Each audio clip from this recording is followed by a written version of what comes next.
परसों उसकी फांसी होनी होती है। जेलर साहब उसके पास पहुंचते हैं और बोलते हैं, तुम्हारी अंतिम इच्छा क्या है? थोड़ी देर चुप रहता है, इसके बाद हाथ जोड़कर बोलता है, जेलर साहब, मैं चाहता हूं कि हमारी अंतिम इच्छा आप पूरी कर दें। सुभाष कहना आरंभ करता है कि मैं चाहता हूं कि मैं अपनी ज़िंदगी की आखिरी रात अपनी पत्नी के साथ एक ही बेड पर सोना चाहता हूं। जज इस बात को सुनकर कहीं ना कहीं जेलर साहब आश्चर्य में पड़ जाते हैं। वो सोचते हैं, मैं अपनी 20 साल की नौकरी में ऐसा पहली बार देख रहा हूं जो कैदी 2 दिन बाद फांसी के फंदे पर झूलने जा रहा है। कहीं ना कहीं वह दुनिया से सदा के लिए अलविदा होकर चला जाएगा। उसके मन में यह ख्याल कैसे आ सकता है, वो भी रोमांस का, कि वह अपनी पत्नी के साथ एक रात बिताना चाहता है। वह पत्नी के साथ एक रात सोना चाहता है, वो भी एक बेड पर। लेकिन अंतिम इच्छा तो अंतिम इच्छा है। अंतिम इच्छा पूरी करने के लिए जेलर साहब तैयार हो जाते हैं और उसकी पत्नी को ये खबर भिजवाते हैं कि तुम्हारा पति चाहता है कि तुम उसकी अंतिम इच्छा पूरी कर दो।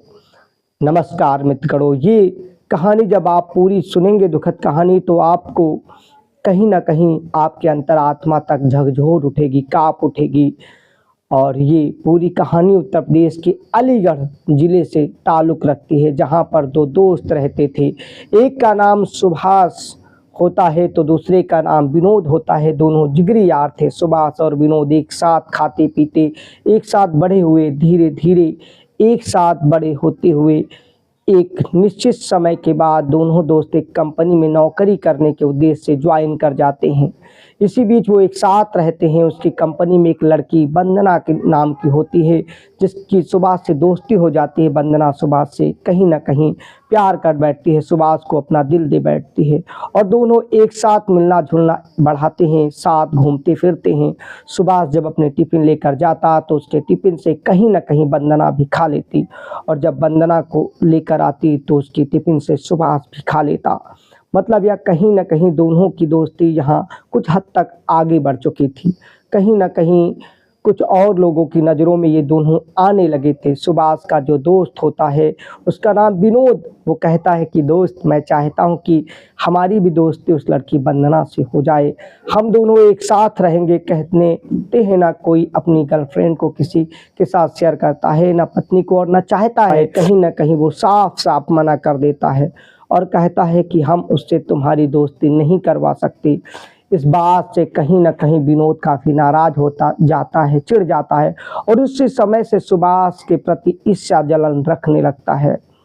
और एक दिन मौका पाकर विनोद उस लड़की के मना करने के बाद भी उसके साथ ज़बरदस्ती करता है। उसके साथ वो सब करता है जो आमतौर पर नैतिक नहीं है। वो हदें पार कर जाता है और उसके बाद उसकी बड़ी ही निर्ममता से उसकी गला दाब कर हत्या कर वहीं सुभाष के बेड पर सुलाकर चला जाता है। उसके बाद वो वहाँ से फरार हो जाता है और उसके बाद वो खुद इस बात की सूचना पुलिस को फ़ोन करके देता है कि एक लड़की ऐसी ऐसी है और ऐसे ऐसे सुभाष के यहाँ बेड पर उसकी डेड बॉडी है। पुलिस मौके पर पहुँचती है और दुर्भाग्य से उसी समय सुभाष उस रूम में आ जाता है और सुभाष की गिरफ्तारी हो जाती है। सुभाष यह सोचता है और मजबूर हो जाता है कि आखिर ऐसा हुआ कैसे है, आखिर ये जो कृत्य हुआ है इस कृत्य को किया किसने है।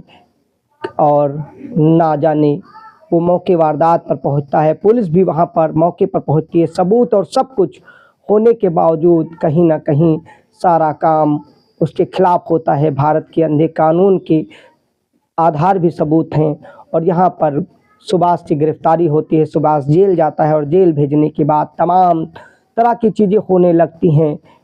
पोस्टमार्टम की रिपोर्ट में भी सब चीज़ आता है कि लड़की के साथ जब सब कुछ ज़बरदस्ती हुआ और पुष्टि होती है कहीं ना कहीं इस लड़की के साथ पहले दुष्कर्म किया गया और दुष्कर्म के बाद बड़े ही निर्मम तरीके से उसकी गला दबाकर हत्या कर दी गई, इस बात की पुष्टि होती है। लड़की के साथ ऐसा कृत्य किया गया, सब बात लेकर लड़की को फांसी की डिमांड होने लगती है। मीडिया से लेकर हर जगह पर जगह जगह कैंडल मार्च आरंभ हो जाते हैं। जितने भी राजनीतिक संगठन के सामाजिक कार्यकर्ता होते हैं इस बात के लिए अपनी आवाज़ उठाते हैं कि जल्द से जल्द इस लड़के को फांसी के फंदे पर पहुंचाया जाए ताकि कोई ऐसा ना करे। वो समय भी आता है कहीं ना कहीं सबूत के बेस पर आधार पर सुभाष को फांसी की सज़ा जज सुना देते हैं, क्योंकि इतना पॉलिटिकल राजनीतिक सामाजिक प्रेशर था। आज एक बार फिर से सुभाष निर्दोष था, फिर भी सबूत के आधार पर दोषी बनाया जाता है। वह भी दोष इतना कि कहीं ना कहीं फांसी की फंदे पर उसको पहुंचाया दिया जाता है। परसों उसकी फांसी होनी होती है। जेलर साहब उसके पास पहुंचते हैं और बोलते हैं, सुभाष परसों तुम्हारी फांसी होनी है और फांसी होने से पूर्व कानून और संविधान भी यह कहता है कि जिसको फांसी होनी होती है उससे उसकी अंतिम इच्छा पूछी जाती है। तो बताइए सुभाष, तुम्हारी अंतिम इच्छा क्या है? क्योंकि संविधान और कानून भी न्यायालय के अनुपालन करने में तुम्हारे पास उसी नियम को पालन कराने आया हूँ। मैं पूछ रहा हूँ तुम आखिर क्या चाहते हो, तुम्हारी अंतिम इच्छा क्या है? सुभाष थोड़ी देर चुप रहता है, उसके बाद बोलता है कि जज साहब, मैं चाहता हूँ कि हमारी अंतिम इच्छा पूरी कर दें। सबकी अंतिम इच्छा जो पूरी होती है, तो जज ने कहा तुम्हारी भी अंतिम इच्छा पूरी होगी। सुभाष कहना आरंभ करता है कि मैं चाहता हूँ कि मैं अपना आखिरी समय, आखिरी रात अपनी पत्नी के साथ एक ही बेड पर सोकर बिताऊं। मैं सोना चाहता हूं, क्योंकि बस अंतिम इच्छा थी। इस बात को लेकर जज कहीं ना कहीं जेलर साहब भी आश्चर्य में पड़ जाते हैं, कहीं ना कहीं सोच में पड़ जाते हैं। जेलर सोचते हैं मैं अपने 20 साल की नौकरी के सर्विस पीरियड में ऐसी पहली घटना देख रहा हूँ जो कैदी 2 दिन बाद फांसी के फंदे पर झूलकर सदा के लिए ये दुनिया अलविदा कह देगा, चला जाएगा। उसके मन में यह ख्याल कैसे आ सकता है रोमांस का? वह पत्नी के साथ एक अंतिम रात बिताना चाहता है, वो पत्नी के साथ एक रात सोना चाहता है, लेकिन अंतिम इच्छा तो अंतिम इच्छा होती है। पूरी करने के लिए जेलर साहब तैयार हो जाते हैं और वह उसकी पत्नी को यह खबर भिजवाते हैं कि तुम्हारा पति चाहता है कि तुम उसकी अंतिम इच्छा पूरी कर दो। एक रात तुम उसके साथ बिता दो, अंतिम एक रात उसके साथ तुम एक बेड पर सो जाओ। उसकी पत्नी घर से निकलती है और वो भी सोचती है चलो कोई बात नहीं, आखिर वो मेरा पति ही है, चाहे वो दोषी हो या निर्दोष, कानून तो उसको दोषी ही मान चुका है और कहीं ना कहीं वह ज़रूर इन्वॉल्व रहा होगा। इसी वजह से चीज़ें और कानून भी उसको दोषी मान चुका है। अगर पति की अंतिम इच्छा है तो मैं एक रात उसके साथ बिताऊंगा। मैं चाहती हूँ कहीं ना कहीं इस बात को सोच के पत्नी उससे मिलने के लिए जेलर के दरवाजे पर पहुंचती है। इधर उसके आने से पहले ही जेलर सारा इंतजाम और व्यवस्था करके रखती हैं। उसके जेल वार्ड से एक रूम में, जेल के जनरल रूम में शिफ्ट किया जाता है और एक रूम में शिफ्ट करने से पहले उस रूम में एक टेप रिकॉर्डर लगाया जाता है ताकि उस पत्नी और पति के बीच अंतिम वार्तालाप को सुना जा सके। एक दूसरे से ये लोग क्या बात कर रहे हैं, आपसी बातचीत आखिर कौन सी है जो आखिरी दिन होगी, इसकी जानकारी मिलती रहे। और वॉइस रिकॉर्डर का जो कंट्रोल रूम होता है वो भी जेलर साहब के ऑफिस में कनेक्ट होता है और जेल के सभी सुना करते हैं। जहां से उन दोनों के बीच जो भी कन्वर्सेशन यानी वार्तालाप होता है, वो बातचीत हो रही थी, उसको में साफ साफ सुन पा रहे थे। इसके साथ ही उस रूम के बाहर भी बॉडीगार्ड तैनात कर दिए जाते हैं। पत्नी जैसे ही पति के पास जाती है, जाने से पूर्व जैसे ही अपने पति को देखती है, कहीं ना कहीं वो रोना आरंभ कर देती है, जिसे देख के पति भी रोना आरंभ कर देता है। दोनों लिपट कर रोते हैं, काफ़ी देर तक रोते रहते हैं। रोने का जब सिलसिला ख़त्म होता है तो पत्नी अचानक से पूछती है, तुम आखिर ऐसा क्यों किया है सुभाष? तुमने आखिर हमारे प्यार में क्या कमी रह गई थी जो तुमने यह कृत्य किया है? और अगर कृत्य किया भी था, तुमने किसी से प्रेम अगर किया भी, तो उस प्रेमिका को तुमने मारा क्यों? बड़ी ही सरसरी निगाहों से वो पूछना चाह रही थी। सवालों के जवाब, आखिर क्या कमी रह गई थी मेरे प्रेम में, आखिर क्या बातें हो गई थी, किस वजह से उस लड़की से तो प्यार करते थे उसी की तुमने हत्या कर दी। सुभाष अवाक रह गया पत्नी को देखकर। वो थोड़ी देर चुप रहता, उसके बाद बोलना आरंभ करता है, क्योंकि जो बात अब तक थी वो झूठ थी। वो कहते हैं, मुझे बोल रही हो। कानून जिस बात के लिए, कृत्य के लिए मुझे फांसी की सज़ा सुना रहा है, वास्तव में मैं उसका दोषी नहीं हूँ। मैंने ऐसा कुछ नहीं किया। नहीं, भारत का कानून सबूत के और साक्ष्यों के आधार पर कहीं न कहीं किसी को भी सज़ा सुनाती है। इस बात में कहीं न कहीं किसी को जितना भी सबूत है उतने ही साक्ष्य हैं और हमारे अगेंस्ट साक्ष्य मिले हैं, इस वजह से हमें फांसी की सज़ा सुनाई गई है। तो आखिर क्या बात है, आखिर क्या बात है? तुम इस बात को बताओ। उसकी पत्नी कहती है, उसकी पत्नी क्या पूछती, और इधर इन दोनों के बीच जो कन्वर्सेशन, वार्तालाप होता है, वो बातचीत को साफ साफ जेलर साहब और साथ में अगल बगल के लोग सुन रहे होते हैं। यहाँ पर सुभाष बोलना आरंभ करता है, कांपते हुए कहता है, हम और विनोद एक साथ काम करते थे। कहीं पर वहीं पर एक लड़की थी जिसका नाम वंदना होता है। वंदना से हमारी दोस्ती हो जाती है। इतना ही नहीं, वो हमारा टिफ़िन खा लेती है और हम उसका टिफ़िन खा लेते हैं, और कहीं ना कहीं एक दोस्ती हम लोगों के बीच और बाकी दूसरों से अलग हो जाती है। हम कहीं ना कहीं एक जैसे लगाव में होते हैं। और सुभाष अपनी पत्नी से कहता है, पत्नी पूछती है, इसके बाद क्या हुआ? तो कहानी बताता है, आरंभ करता है। उसके बाद वंदना हमसे बोलती है कि हम एक दिन तुम्हारे रूम पर आना चाहते हैं। नाश्ता नहीं हमारे यहाँ बना है, हम नाश्ता करना चाहते हैं, खाना खाना चाहते हैं, और हम भी उस बात के लिए मना नहीं करते हैं। उसकी बात सुनते ही कहीं ना कहीं विनोद भी पहले से उस रूम में पहुंचा हुआ होता है, क्योंकि हमारा दोस्त है। हम बाजार सब्जी लेने गए होते हैं। इस बीच विनोद उसके साथ क्या किया, क्या नहीं किया, मुझे कोई जानकारी नहीं, लेकिन जब मैं सब्जी लेकर आता हूं तब वंदना का मृत शरीर हमारे बेड पर पड़ा हुआ होता है, और वहां से विनोद नदारद रहता है। मैं कुछ सोच पाता इससे पहले कुछ देर बाद पुलिस आती है और पुलिस हमें गिरफ्तार कर लेती है, बिना कुछ कहे, बिना सुने। और क्योंकि मौके पर वारदात, वंदना की डेड बॉडी और तमाम चीज़ मिली, मैं भी वहीं था, तो इसी बात को लेकर न्यायालय के समक्ष कानून या सब हमारे अगेंस्ट हो जाता है। पुलिस हमें वहाँ से गिरफ्तार करके ले जाती है। ऐसा कहते हुए वह फप फप के रोने लगता है। निर्दोष आंखें भर आती है। उसकी पत्नी भी रोने लगती है। दोनों काफ़ी देर तक रोते हैं, और यहाँ तक कि जो गेट के बाहर बॉडीगार्ड होते हैं उनकी बात सुनकर वो भी रो रहे होते हैं। जेलर साहब की भी आंखों में आंसू आते हैं। ऑफिस का सारा स्टाफ जो सुन रहा था रो रहा होता है।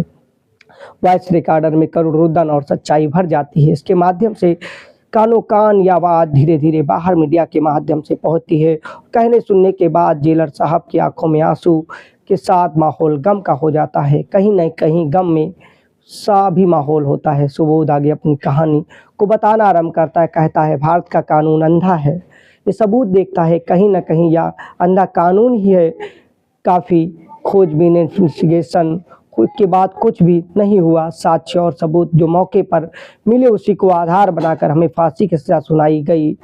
कोई बात नहीं, अगर हम चाहेंगे तो हमारा और तुम्हारा मिलन फिर होगा। तुम जाओ, और तुम्हारे 2 बच्चे हैं, उन्हें अच्छे से देखना पालना, और कहीं इस बात का जिक्र ना करना, क्योंकि कानून से उनका विश्वास उठ जाएगा। आने वाले समय में कानून ही सब कुछ है। शासन और प्रशासन से विश्वास उठने से मासूम गलत राह पर जा सकते हैं।